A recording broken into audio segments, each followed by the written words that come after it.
In Aroko village, shadows were not merely the absence of light. They were proof that a person belonged to the earth, that their spirit was anchored, that destiny had accepted them. Elders said a child's shadow grew alongside them, stretching as their fate unfolded. To lack one was to exist halfway between worlds.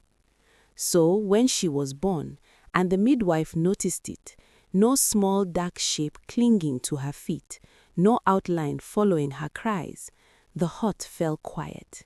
Yet the baby breathed, she wailed, she lived. They named her Imalẹ, a name that meant the one who darkness clings to. It was not a blessing, it was a decision. From the beginning, the village kept its distance. Whispers followed her before she even walked. They said she was a curse, born of her father's sins, a shadowless omen. She was small from birth, too light, too thin, as though the earth had already taken what it wanted from her. As she grew, she remained scrawny, all narrow shoulders and sharp bones, never quite filling the space of her age. No one held her longer than necessary. Women washed their hands after touching her. Children were warned not to sit too close. People said she looked like she might vanish if the wind shifted wrong. She was not loved. She carried the curse tag. By the time she was 7, the thing everyone feared became undeniable. At noon, when the sun stood harsh and unforgiving, shadows pulled beneath trees and walls, except beneath her narrow feet. At dusk, when shadows stretched long across the earth, hers did not come. Even firelight refused her an outline. Her mother walked behind her in sunset, not to protect her, but to protect herself from accusation. Her father avoided her gaze entirely, as if looking too long might invite whatever clung to her. Then the drought came. The rains failed. Crops cracked under the sun.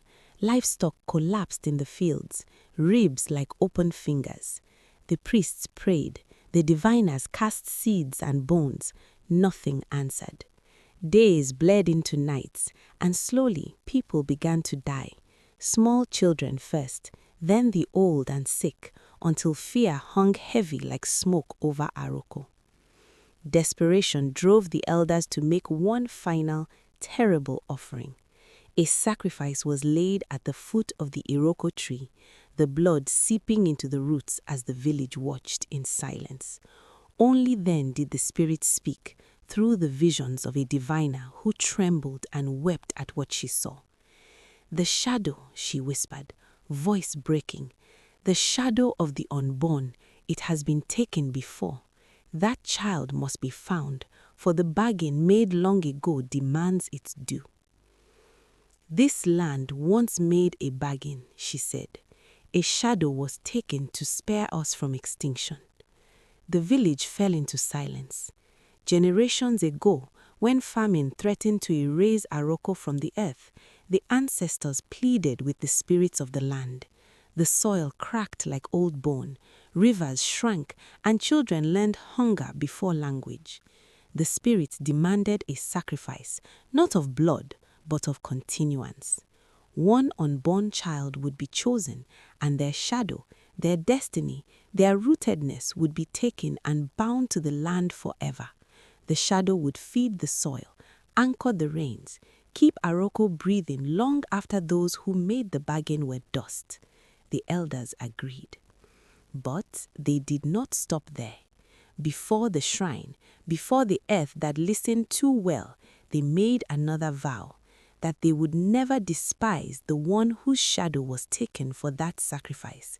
The child would be protected, loved, never blamed, never named curse, never treated as omen. They agreed. The shadow was buried beneath the Aroko tree at the village center, sealed with ritual and time. The land accepted the offering, and Aroko thrived. Years passed. Generations softened the story. The vow thinned with each retelling, until it lived only in proverbs and half-remembered songs. By the time the girl was born, scrawny, quiet, and untouched by the sun behind her, the promise had become folklore. They named her Imalẹ, a name that meant the one who darkness clings to. 8 eyes turned to Imalẹ, who had always known she was incomplete, even if she didn't have the language for it. When the villagers finally learned the truth, they wept and begged for forgiveness from the girl they had misunderstood, from the shadow they had scorned, from the life they had treated as a curse. They had despised their own essence, turned against the very thread of fate that had preserved them, and only now did they understand the depth of what they had done. As they led her to the Aroko tree, the ground beneath her feet darkened. For the first time in her life, something followed her. When the ritual was completed, rain fell before the sun could rise fully, heavy, relentless, grateful. The village rejoiced. Imalẹ, once shadowless and scorned, became loved, not out of obligation, but because the village finally saw her for what she truly was. Children laughed beside her, women touched her without hesitation, and the elders with bowed heads finally acknowledged the courage and life they had once tried to deny. The girl who carried the mark of curse became the heartbeat of Aroko, a living reminder that what is feared is not always to be despised.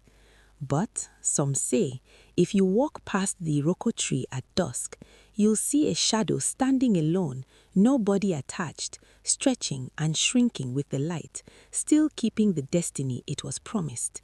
And on rainy days, children swear they feel watched, as if something that once lived without a shadow is finally casting one over all of them.